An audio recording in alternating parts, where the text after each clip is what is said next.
Assalamualaikum warahmatullahi wabarakatuh. Alhamdulillahirrahmanirrahim. Kita masih bersama Citra, cerita indah seputar Ramadan.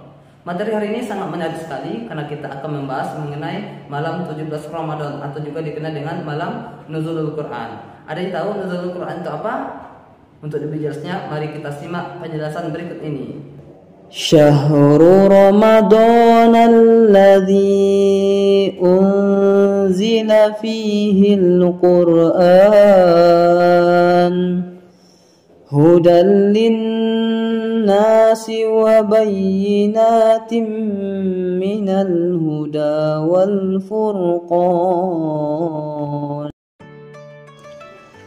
Pemirsa Citra, kita telah memasuki tanggal 17 Ramadan. Kita mengenalnya dengan malam Nuzulul Quran atau malam yang diturunkannya Al-Quran. Allah Subhanahu wa Ta'ala berfirman, bulan Ramadan, bulan yang diturunkannya permulaan Al-Quran sebagai petunjuk bagi manusia dan penjelasan mengenai petunjuk itu dan pembeda antara yang hak dan yang batil.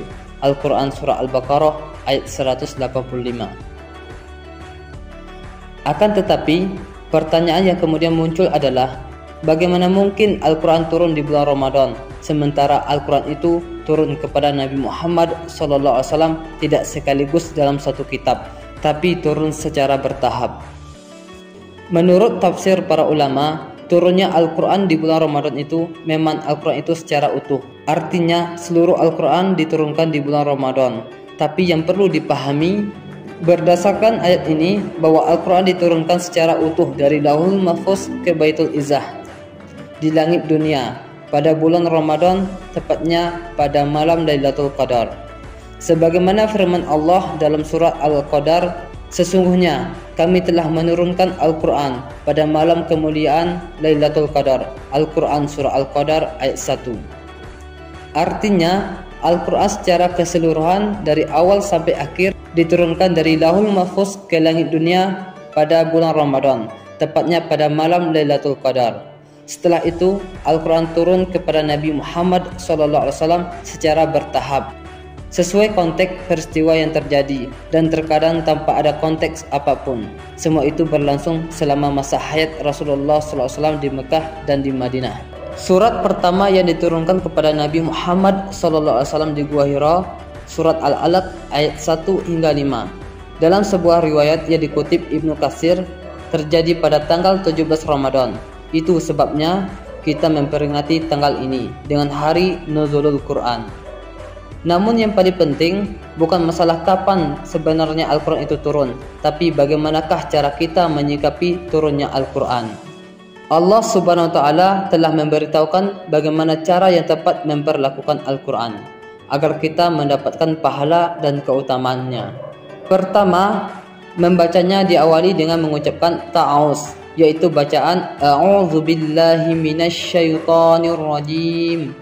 Aku berlindung kepada Allah dari godaan syaitan yang terkutuk.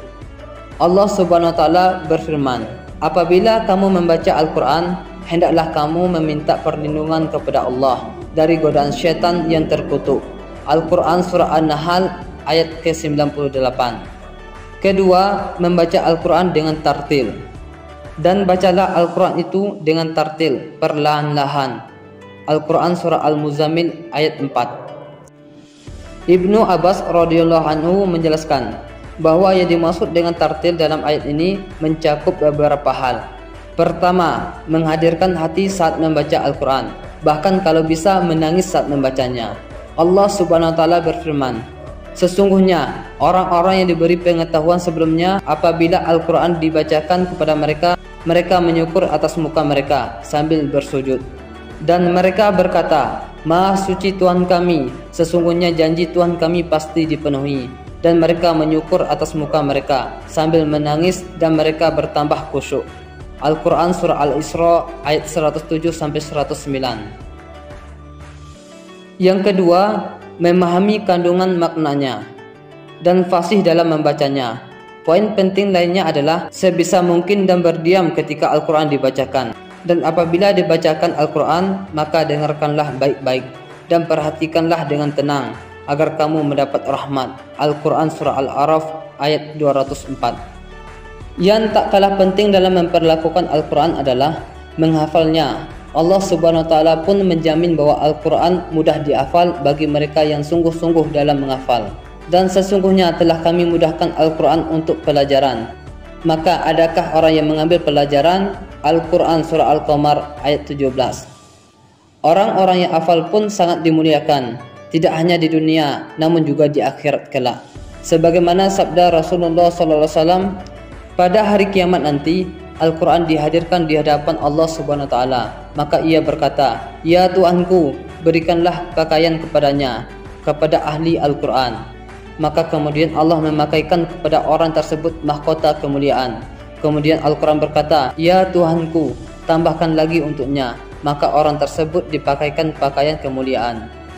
Kemudian Al-Quran berkata lagi, "Ya Tuhanku, ridhoilah ia." Maka Allah Subhanahu wa Ta'ala meridhoinya.